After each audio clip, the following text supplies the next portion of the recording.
It's the real news. I'm Aaron Mate.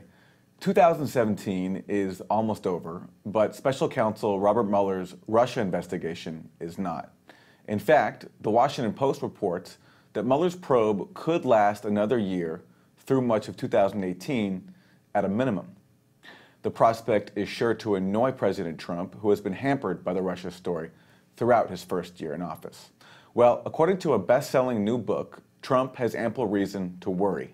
The book is called Collusion: Secret Meetings, Dirty Money, and How Russia Helped Donald Trump Win. I'm joined now by the book's author, Luke Harding, a veteran journalist for The Guardian and the paper's former Moscow correspondent. Luke, welcome. Let's start with the book's title. Do you think there actually was collusion?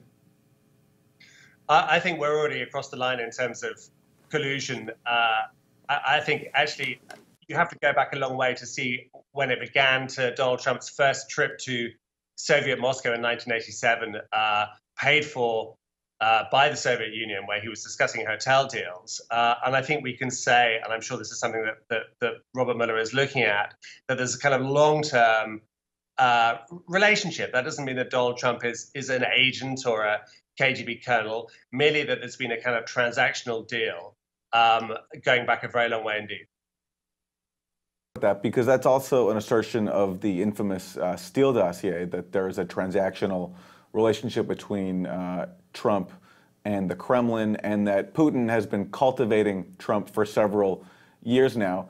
But explain why you think that is, and why you think there's evidence of a transactional relationship.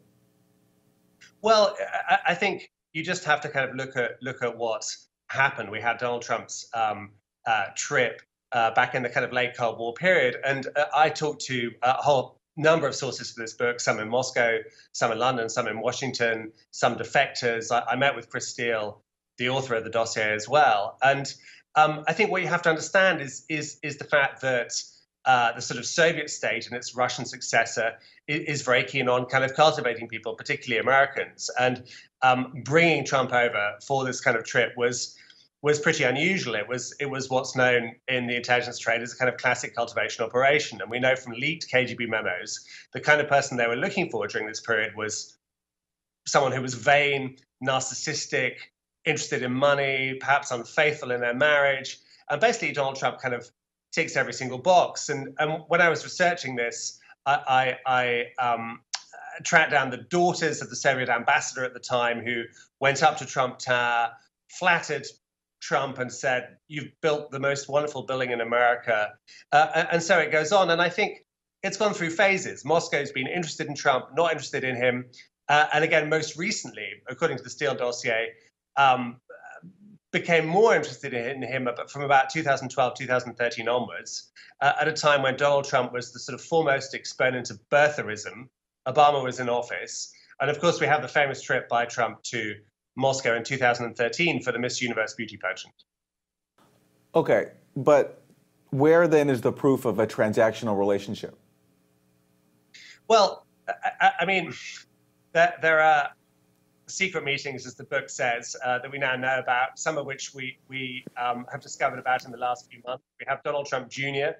meeting with a Russian lawyer, now famous, Natalia Veselnitskaya, having been promised information from the Russian government as part of its campaign to support Mr. Trump and to hurt Hillary Clinton. We have 4 indictments by Robert Mueller. Look, let me stop you there. Look, let me stop you there. If we already have a transactional relationship between Trump and Russia going back to the late 80s, as you say, then why would they have needed a music publicist to set up this meeting? I mean, presumably that level of relationship would have entailed some high-level context that wouldn't have needed an intermediary like this kooky music publicist, Rob Goldstone. Yeah, I mean, I think what you have to understand about Russian espionage is it's not Vladimir Putin sitting in a cave, flicking a red switch, and things happening across the continental United States. It doesn't work like that. It's opportunistic.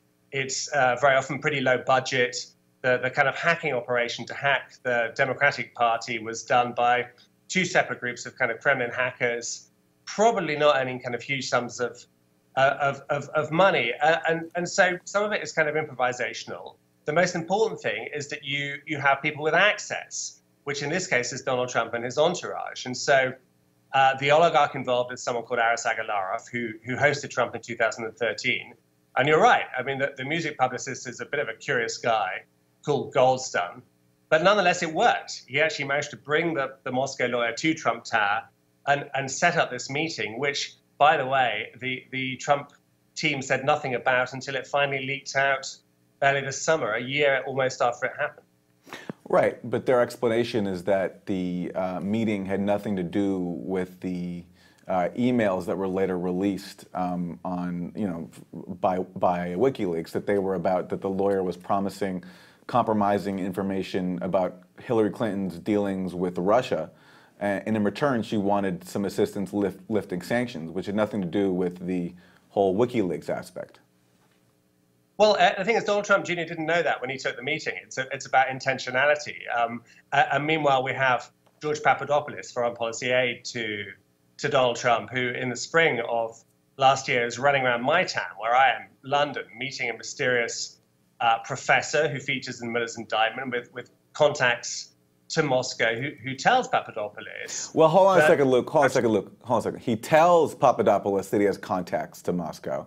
We actually have no clue what those contacts are. His name is Joseph Massoud, right? He's a professor in the UK right now, and Papadopoulos claims that Massoud told him that he has high-level Russian government contacts, but so far there's been no even proof of that.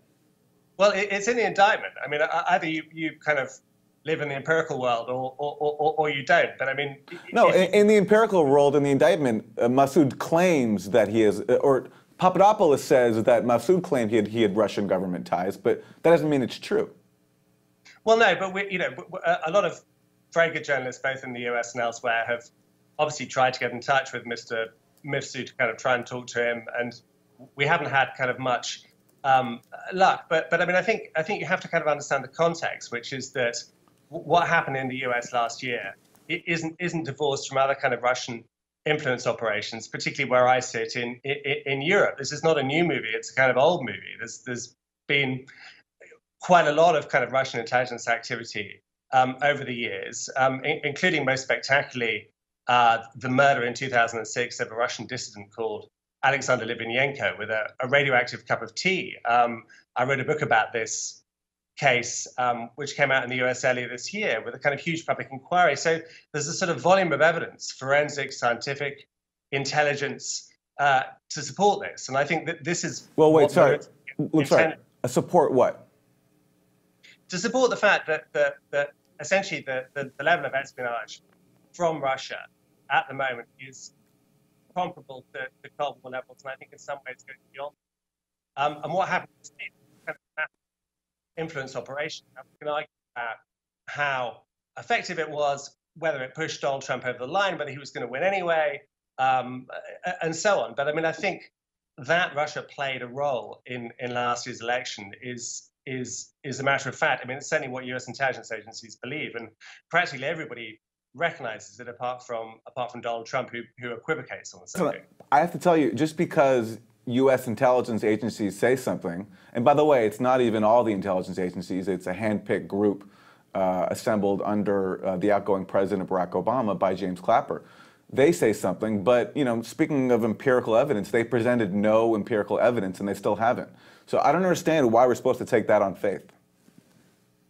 Well, I mean, you don't take anything on faith. I mean, obviously you seek to verify and to be evidential and to kind of to follow leads wherever they go. But when writing my book, I mean, I talked to a lot of people, one of whom was Steele, but I talked to other sources as well. And I think people who are sort of skeptical about the whole kind of Russia thesis, and it sounds to me like you are one of those people. I am. Yes, I am. Don't kind of quite appreciate the nature of Vladimir Putin's state. I mean, I lived there for 4 years. I was there for between 2007 and 2011. I was eventually kind of kicked out for writing stories about kleptocracy, about Putin's fortune, about human rights, about journalists. I'm not sure if you know, but some of my friends in Moscow who are journalists have been murdered. This is not a nice or benign regime. It's a regime that I'm certainly not arguing that Vladimir Putin is a nice person or that he has great policies. But to me, though, that doesn't automatically mean that he waged a massive influence campaign that got Donald Trump elected. And part of the reason why I'm skeptical of that is that, again, there still is there's zero evidence so far. There's a lot of supposition and innuendo. You know, I'm a journalist and I'm a storyteller. I'm not a kind of head of the CIA or the NSA. But what I can tell you is that there have been similar operations in France, most recently when President Macron was elected. Well, actually, Luke, that's not true. That's straight up not true. The French, after that election, the French Cyber Intelligence Agency came out and said it could have been virtually anybody. Let's wrap, Luke.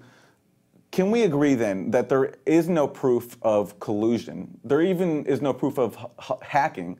And if I have it right from you, the main reason to question, to think that there is a tie between Trump and Russia is A, the financial connections between people in his circle and Russians possibly, and also the fact that Russia has a history, as we've heard you outline, of cultivating foreigners.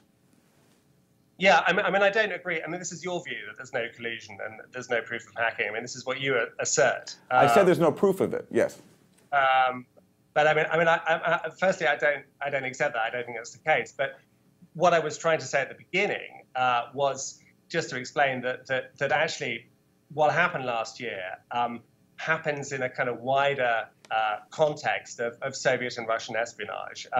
And you know, we haven't really talked very much about Vladimir Putin, about the kind of person he is. I mean, he's a former KGB agent who spent most of his career in an organization that regards the United States as an adversary, not just any old adversary, but what you say in Russian is called the Glavny Protivnik, the main adversary.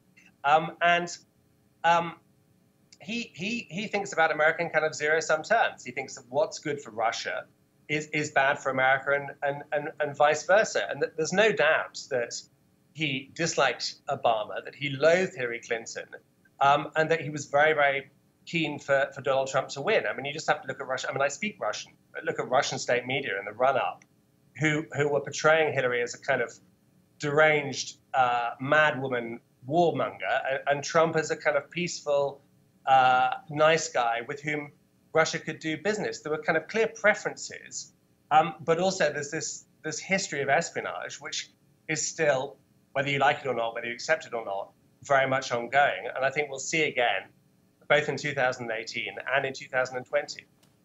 Okay, and I guess I'll just say, I think we're conflating the fact that Putin is not a nice person, that yes, he does not like Hillary Clinton. He loathes the U.S. for many reasons, including the expansion of NATO. But I think we're conflating that with evidence and a conclusion that meant that he cultivated Trump and intervened in the election. I think those two things are different. That's your view, and it would be great if you could go to Moscow, go to Kiev, go to the post-Soviet world, talk to people from the Russian opposition, talk to human rights activists, talk to journalists whose colleagues have been murdered, and perhaps understand a little bit better the kind of state that Vladimir Putin's Russia is. I think you'd be doing yourself a service, and you'd be doing your listeners a service. I don't think I've countered anything you said about the state of Vladimir Putin's Russia. The issue under discussion today has been whether there was collusion, the topic of your book. Yeah, I know, but you're clearly a kind of collusion rejectionist. I'm not kind of sure what evidence, short of Trump and Putin in the sauna together, would convince you. Clearly nothing would convince you. But again, but again, well, look, this gets back to the issue. The question is whether there is any evidence so far, and I don't see it. And it looks like Luke has logged off. Is that true? Well, we've lost Luke Harding. I'm not sure if that was intentional or not, but regardless, we're going to wrap the interview here. The book is called Collusion, Secret Meetings, Dirty Money, and How Russia Helped Donald Trump